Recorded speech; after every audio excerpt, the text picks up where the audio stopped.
para a correção da tarefa da classe 1. Nós começamos com o texto, compreensão de leitura, texto 1, Bernard sigue mimando a Robinho.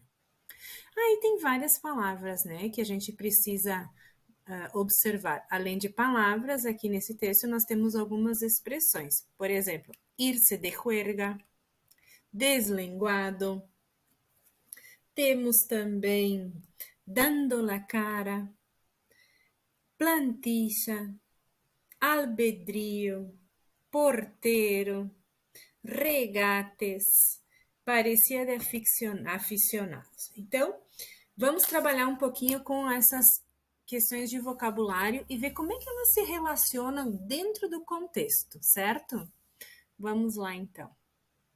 Diz assim, ó, dos aciertos plenos del presidente y del entrenador del Real Madrid. El primero dejó claro a sus subordinados que no sirve de nada multar a un jugador por irse de juerga.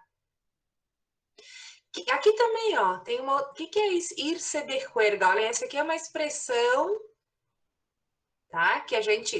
Uma expressão porque precisa do verbo ir, ó. Irse de juerga. O que quer dizer irse de juerga? Me digam aí, vocês diriam que é o quê? Ah, vocês estão com vergonha de falar? Irse de juerga é fazer festa. Tá? Podia aparecer, gente, aqui, ó, como se fosse, por exemplo, uma velada, ou uma movida também. A velada seria como se a gente usasse, ele foi para balada, né? Então, no espanhol chama de velada. Aí diz assim, menos mal, porque algum deslenguado, aqui, ó, deslenguado, se vocês tivessem que substituir por um sinônimo, que seria uma questão da URGS, ele ia aparecer lá, ó, podia aparecer lenguarás ou um insolente. Nada mais é do que em português o que a gente diz de desbocado, né? Um cara que fala demais, ó, porque tem aqui, ó, língua. Estão vendo que tem língua? Então, língua se refere à fala. Deslenguado é que fala demais. E já havia filtrado hasta la quantia econômica del castigo. El segundo el técnico fue valiente dando la cara por el jugador. O que quer dizer dar la cara por el jugador? Ele apoiou o jogador, ó, e pedindo um margem de confiança. Muito bem. Aqui também, outra palavra importante, ó. Talento de la plantilla. O que é essa plantilla? Essa plantilla, aqui no texto, tem como sentido de plantel. Mas uma plantilla pode ser também uma tabela, certo? Então, cuidado com o sentido. É aquele mesmo caso de sítio, né? Lembram que sítio pode ser sítio, a página web, e pode ser também sítio de lugar. Bom, mas tem aqui no final, né, que diz o seguinte, ó, uma primeira bicicleta que acabou em nada, presagiava lo que iba a venir después. E isso foram goles, oportunidades, regates. Regates são dribles. Pessoal, quando ele diz aqui nessa linha, ó, e esses foram goles, oportunidades, regates e el destroço de uma defesa do equipo griego que por um momento parecia de aficionados. Esse aficionados que aparece aqui, embora aficionado tenha o sentido de fãs, o que a gente vê aqui é que está relacionado, esse aficionados aqui, está relacionado com o equipo grego, que parecia de aficionados. Quem é que parecia de aficionados? Parecia de amadores, parecia que o time da equipe de gregos, né, da Grécia, eles eram aficionados, eles eram amadores perante o que o jogador fazia. Mas esse aficionados aqui também tem sentido de quem é apaixonado. Mas vocês vejam que nesse contexto aqui, por estar se referindo à equipe grego, aqui ele tem sentido de jogador amador. Vamos então para as questões do texto. Uma vez leído o primeiro párrafo do texto, podemos afirmar que primeiro párrafo, primeiro parágrafo. El autor del texto opina que Robinho debe ser sancionado por el Real Madrid. Sancionado quer dizer punido. Robinho puede hacer lo que quiera, juega muy bien al fútbol. José Javier Santos piensa que la decisión adoptada por el presidente y el entrenador del Real Madrid es acertada. Quem é este José Javier Santos? Vejam aqui no final, ó. José Javier Santos é o jornalista, el periodista que escribe para el diario AS. La actitud de Bernard Schuster ha sido cobarde. No se ha atrevido a sancionar al jugador. No se atrevió a punir. No es bueno proteger a Robinho. Se trata de um jogador mais de la plantilla del Real Madrid. Bom, a última a gente tira muito fácil, né? Porque olha só, no início diz assim: dos aciertos plenos del presidente e del entrenador del Real Madrid. Então, olha só, o José Javier está dizendo que houve dois acertos, né, perfeitos do presidente e do treinador. Então, a gente tem aqui, ó, José Javier Santos, né, pensa que a decisão adoptada é acertada, porque no início ele diz, ó, aciertos.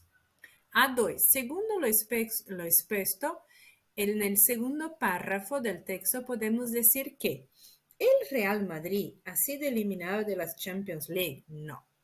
No dice eso, ¿no? Robinho no ha sabido responder a la confianza que en él habían depositado los directivos y el entrenador. No, porque jugó bien. El juego de Robinho fue decepcionante. Sus bicicletas no acabaram em nada. No, porque disse que ele foi o presságio de coisa melhor que ia vindo, né?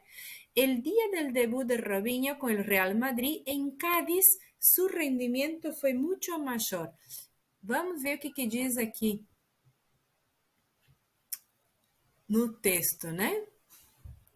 Aqui a gente diz que ele começou a devolver essa confiança.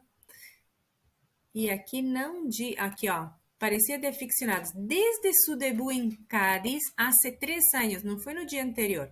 Portanto, a gente só tem como resposta, né? Já tiramos todas e a gente ficou com a E. Mas vamos ver o que é essa E aqui, ó. Robinho jogou ante os gregos como uma estrela. Foi uma forma de devolver a confiança. Ou seja, quer dizer que ele jogou bem, né? E foi uma forma de devolver a confiança que eles estavam meio que perdidos, né? Aqui diz assim, ó, não havia tenido uma atuação tão completa. Desde o debut dele, ele não tinha jogado tão bem. E tanto é que no final diz assim, ó, Robinho, vete de fiesta cada vez que quiera que estamos contigo. Ou seja, tu faz festa e joga bem.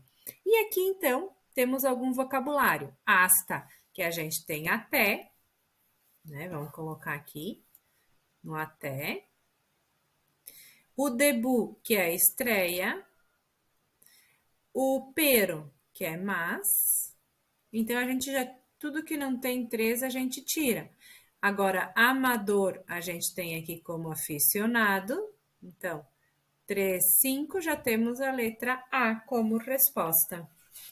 Próximo, temos a seguinte. En el primer párrafo del texto aparece la siguiente frase. Los dos querían proteger al futbolista con más talento de la plantilla. En ella, la expresión los dos se refiere a quién? Al presidente, el entrenador, el presidente del Real Madrid, el entrenador, al porteiro. Vocês sabem o que é o porteiro? É o goleiro, né? Deslinguado, como eu já tinha falado, tal desbocado. Bom, aqui a gente tem bem claro ali que é o presidente e o treinador, né? Agora vamos para as questões, então, aqui da URGS. Essas questões aqui, a 5, a 6, a 7 e a 8, nós vamos fazer mais adiante, tá? Tem a resposta aí, mas a explicação eu vou dar quando a gente trabalhar, que ficou ficou fora de ordem. Vamos para o texto 2.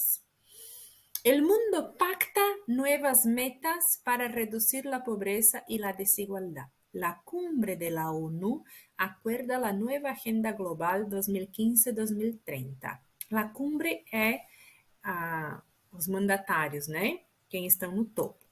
Con los denominados Objetivos del Milenio aún por cumplir, los grandes líderes de la cumbre se reunieron este viernes en Nueva York para impulsar una agenda que haga del mundo un lugar menos pobre, menos desigual y menos autodestructivo, en un plazo de 15 años. Los jefes de Estado y de Gobierno de más de 190 países aprobaron por aclamación en una cumbre de Naciones Unidas un programa que, bajo el nombre Objetivos de Desarrollo Sostenible, Objetivos de Desenvolvimento Sustentável, ODS, fija uma série de retos ambiciosos, fixa uma série de desafios ambiciosos hasta 2030. Y es la continuación del plan de 2000. El Papa, la joven Nobel de la Paz Malala Yousafzai, y hasta la actuación de la cantante Shakira, embajadora de buena voluntad de la ONU, formaram parte de lo que, a la postre, e aqui nós temos uma expressão importante, a la postre, foi la puesta de largo de un acuerdo alcanzado este verano tras 2 años de debate. Se trata de una agenda de 17 grandes objetivos muy diferentes de la anterior, ya que no afecta únicamente a los países en desarrollo, sino a todos los Estados miembros, y eso significa que a ella se deben desde Suecia hasta la República Centroafricana, pasando por España.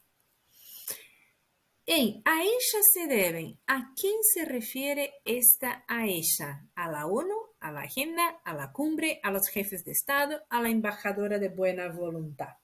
¿A quién se refiere este AESHA? Então vamos ver ali no texto, vamos retomar. Se trata de una agenda de 17 grandes objetivos, muy diferente de la anterior, ya que no afecta únicamente a los países. Y eso significa que a ella se deben. ¿A quién? A la agenda. A la agenda se deve, né,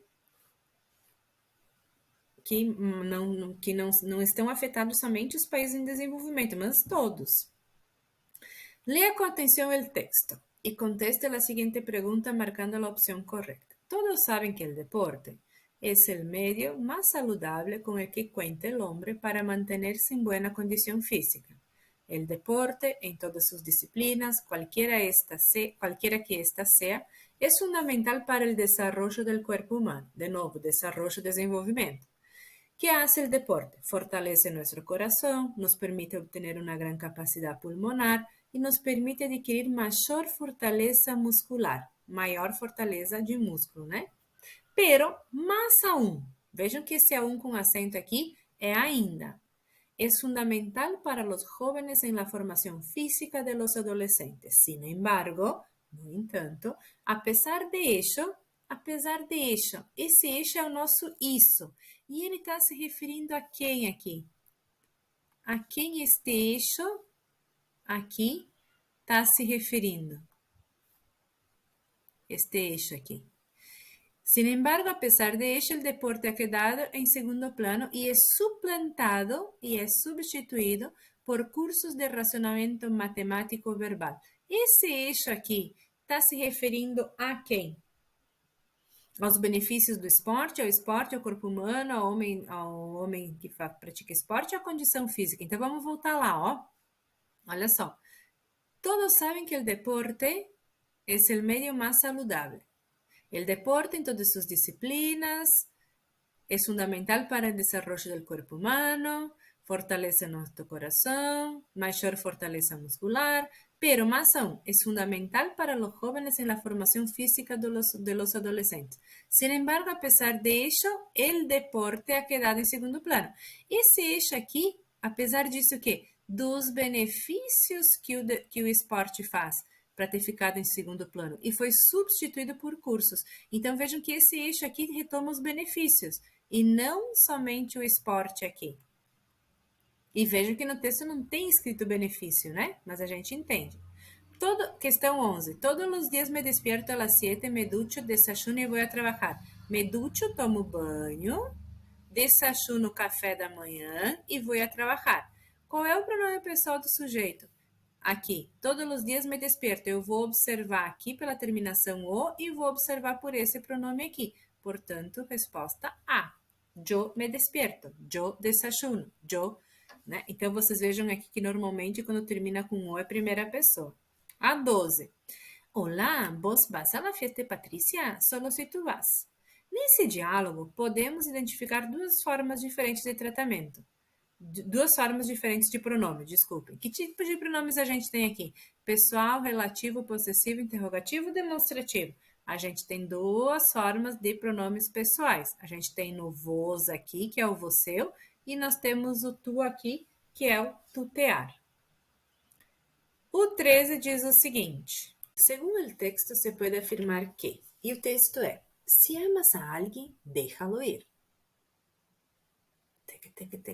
E para segui-lo, já existe Twitter e Facebook. Esse é o Gaturro, né? Um personagem do Nick e é argentino. Então, segundo esse texto que está falando sobre se tu ama alguém, deixa aí, e para seguir já existe Twitter e Facebook, o que a banca está perguntando? O que a gente pode afirmar? Que navegar pela internet é uma forma de obter informações sobre as pessoas. Seguir alguém em Twitter e Facebook é amar a persona. Essa aqui, né? No texto já está mais do que claro que não. La gente aún necesita acostumbrarse a las redes sociales tampoco. Se echan de menos las viejas costumbres. Echar de menos quer dizer sentir falta, sentir saudades. E atualmente as pessoas já não se separam, não. Portanto, a gente tem a resposta como letra A. O próximo texto é Dolor e Glória, Não Habrá Quem Me Cache, de Pedro Almodóvar. Pedro Almodóvar, gente, é um cineasta, um dos maiores cineastas da Espanha.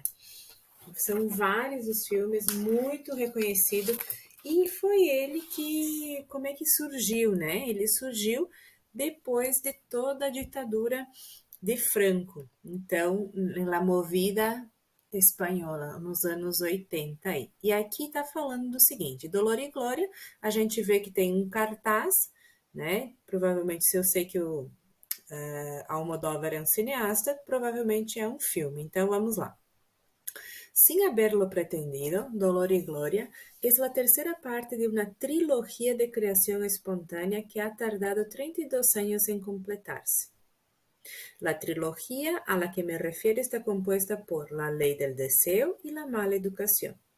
Dolor y Gloria sería la tercera parte de esta trilogía en la que el deseo y la ficción cinematográfica son los pilares de la historia.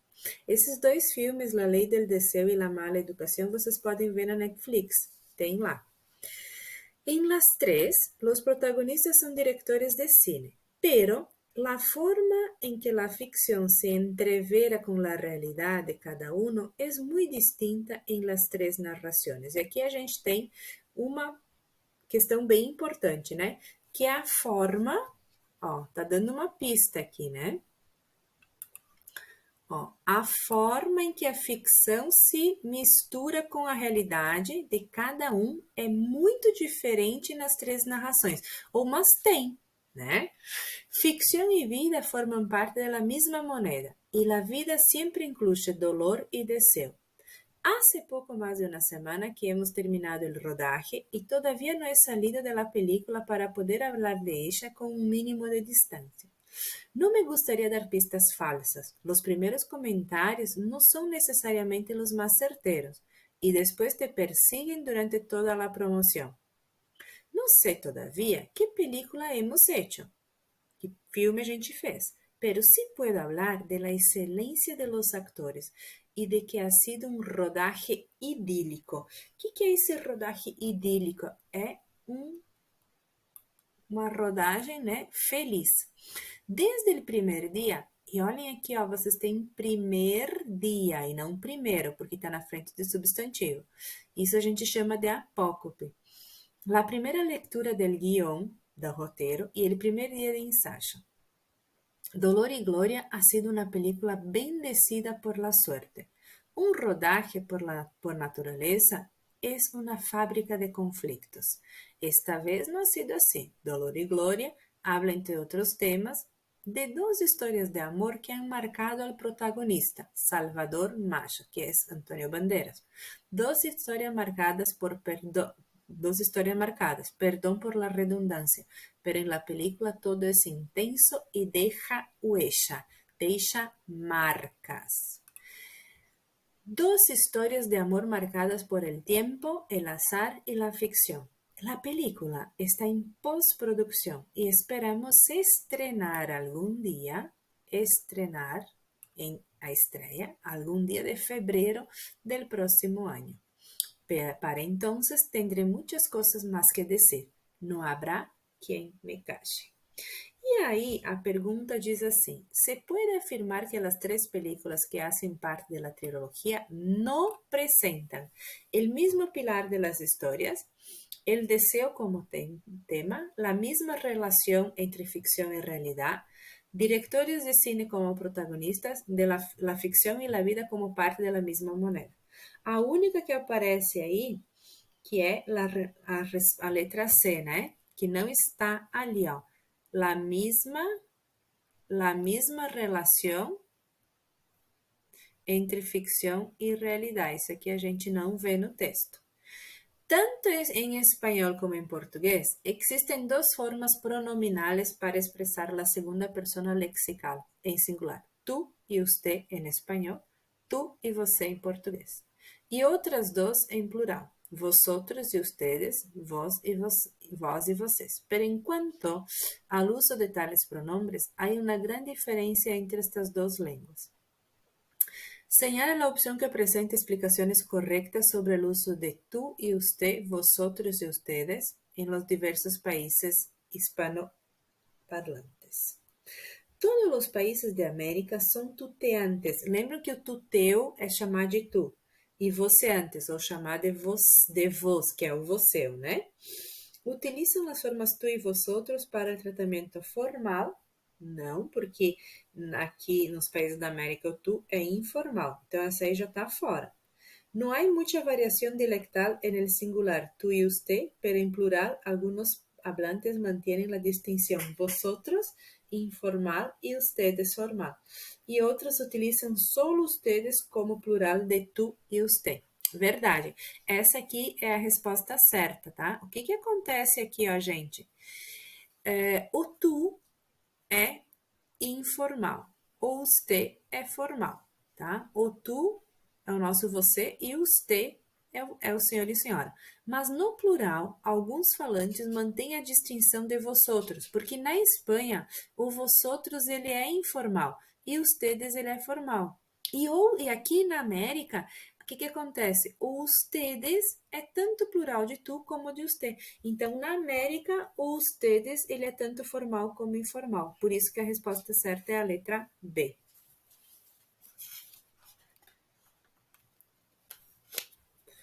Agora a gente tem a leitura da semana que diz o seguinte: em que países se habla espanhol? En el mundo hay 21 países que tienen como lengua oficial el español: Argentina, Bolivia, Chile, Colombia, Costa Rica, Cuba, Ecuador, Salvador, España, Guatemala, Guinea Ecuatorial, Honduras, México, Nicaragua, Panamá, Uruguay, Perú, Puerto Rico, República Dominicana, Uruguay y Venezuela. Además, en Estados Unidos, el español es un idioma muy importante, porque en este país está la segunda comunidad de hispanohablantes más grande del mundo después de México. También en el Sahara Occidental, noroeste de África, se habla algo de español, ya que esta zona estuvo ocupada por España hasta 1976. Y otro dato curioso es que, aunque Estados Unidos y Filipinas no tienen como lengua oficial de español, sí forman parte de la Asociación de Academias del Espanhol. E aqui é o que. Por que eu coloquei esse texto? Para a gente perceber que tem uma variedade muito grande de vocabulário e também de estrutura. Então, o que a gente tem aqui, ó? Vamos tratar de quase sinônimo, né? Mas não são sinônimos, são sinônimos, mas o que a gente tem é uma variante. Então, por exemplo, se eu digo aqui no sul, a gente diz, eu vou comer mandioca, um purê de mandioca, ou uma sopa de mandioca. Outros, em outros lugares, dizem que vão comer um purê de aipim, em outros lugares de macaxeira. Então, vocês vejam que a mesma palavra, dentro do mesmo país, ela tem outras denominações. No português, a gente tem o caso do guri, piá, menino, garoto, para definir, para nomear o mesmo ser. Imaginem com 21 países o que não pode acontecer. Tem muitas variedades. E isso, gente, é um prato cheio para as questões. Se vocês observarem as últimas provas da UX, mostra muito isso. Então, tem algumas aqui. Por exemplo, Correr. Correr na Espanha é pegar. Só que se eu usar correr na América, ele tem outro sentido, que é o de relação sexual. Então, na Espanha eu digo assim, ó, vou a correr um táxi. Em Argentina eu digo, vou agarrar um táxi, vou agarrar o bus, né? Olhem só, a gente tem também beber em Espanha e tomar Hispanoamérica. Vou a beber um vino, vou a tomar um vino. Ordenador e computadora. Então, vocês vão observar que tem vários aí, né? E aqui eu coloquei uma listinha, ó. Vocês têm isso aqui lá nas respostas. Melocotão e durazno para o português. Aí vocês vão pesquisar e vocês vão colocar a resposta e vocês vão conferir lá nas respostas. Aqui também o vocabulário das frutas vocês têm. Depois de trabalhar isso aqui, vocês vão observar, vão olhar e vão colocar lá. Aqui eu deixo para vocês, então, uma curiosidade, ó. ¿Sabías que la comida mexicana es excelente? Los tacos, el guacamole, las famosas tortillas de maíz con chile, tomate o queso. En 2010, la gastronomía mexicana fue reconocida como patrimônio cultural imaterial. Vou deixar o vídeo para vocês verem o que são os tacos, o guacamole, e aí vocês vão também conhecendo outro vocabulário.